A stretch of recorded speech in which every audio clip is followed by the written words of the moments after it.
East Tennessee paused to honor the life of Stan Brock, founder of Remote Area Medical. His handmade saddles sat on stage as a tribute to Stan's early years as a barefoot cowboy managing a ranch in South America.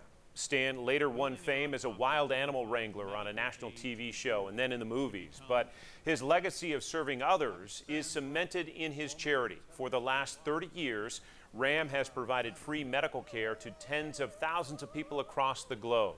Stan founded the East Tennessee-based nonprofit at the age of 49. One more patient, Stan always said. We were volunteering at each clinic to help one more patient. And Stan truly believed that if none of us gave of our time, there would eventually be no more patients awaiting at the gate. Poorest county. He was a modern-day Mother Teresa, almost always dressed in that famous khaki flight suit, always ready to help people in need at a moment's notice.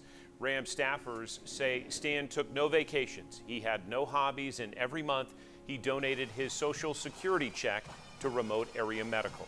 Stan died from a stroke in August at the age of 82. The ceremony closed tonight with his favorite message to volunteers and staffers at RAM: never forget the mission.